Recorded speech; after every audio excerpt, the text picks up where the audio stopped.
Hey everyone, today we are going to solve reverse integer. In this we are given a x variable with the value and we have to reverse the integer. So let's try to understand it, how we can solve this problem.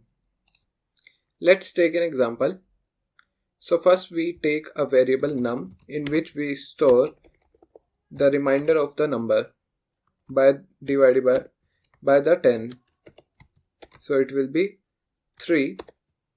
And after that we do n divided by equal to 10 so that we can remove the last digit, and if we remove the last digit then the remaining part will be 12, and after that we will take rev equal to rev into 10 plus the number so that we can the rev is 0, and when we do so 0 into 10 plus num will be 3.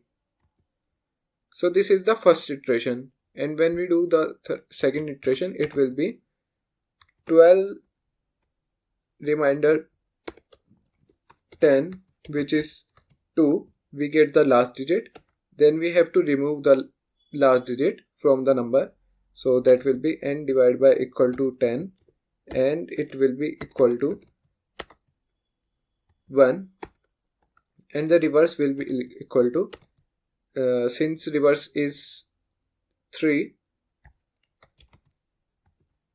so the 3 into 10 plus the number which is 2, so it will be equal to 32. Now in the third iteration,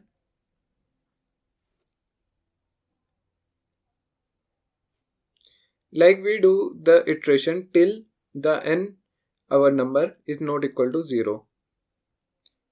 As this is 1, we do more iteration, so the num will be 1 remainder 10 equal to 1, and n divided by 10 equal to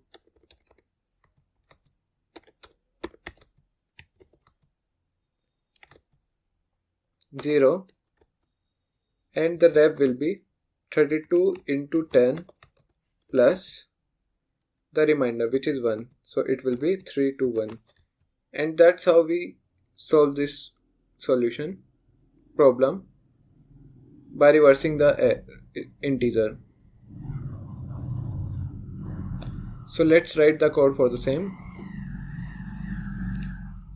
First we assign the x our number in integer n, then we take a variable reverse so that we can append all the reverse values. After that we take a variable num equal to 0 so that we can remove the last digit easily. Now as I have said that while n is not equal to 0, num equal to n remainder 10 n divided by equal to 10 rev equal to rev into 10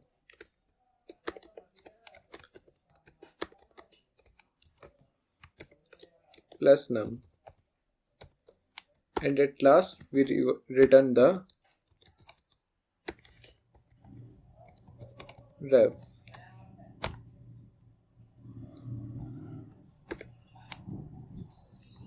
Let's run this code.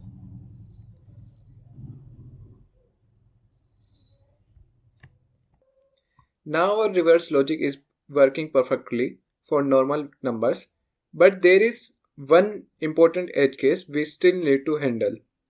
The problem statement clearly says that if reversing x causes the value to go outside the signed 32-bit integer range, which is minus 2 to the power 31, and this, so we have to return 0. And when we expand this, so it will be this value. Now the question is, when exactly can overflow happens? It can happen at this line where we build the reverse number.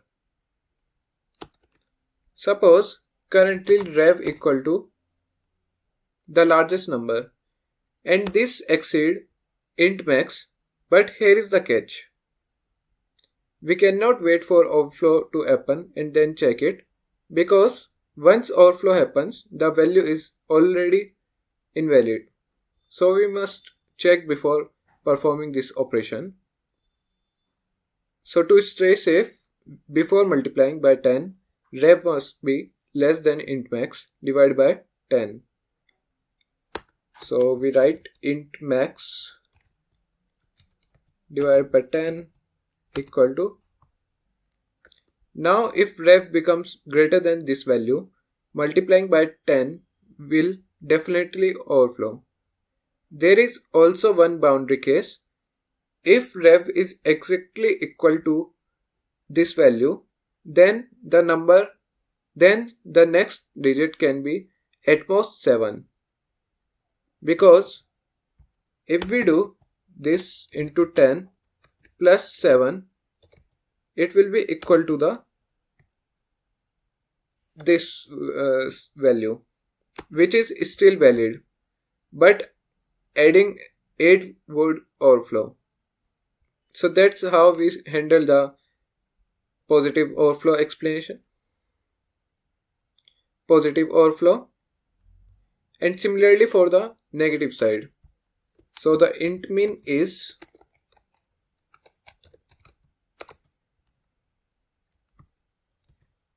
minus this. So if rev equals int min divided by 10, then the next digit cannot be less than minus 8. So based on this analysis, we had one overflow check before updating rev. So we have written the condition in which we have checked the edge conditions. Let's understand this carefully. First part checks positive overflow. If rev is already greater than int max divided by 10, overflow is guaranteed. Or if rev is exactly equal to int max divided by 10, then the next digit must not exceed 7. And in the second part, does the same check for the negative overflow. And if either conditions become true, we immediately return 0. Let's submit this code. And after handling this edge case, our solution becomes fully safe and works for all valid test cases. And that's it. Thanks for watching the video. See you in the next one.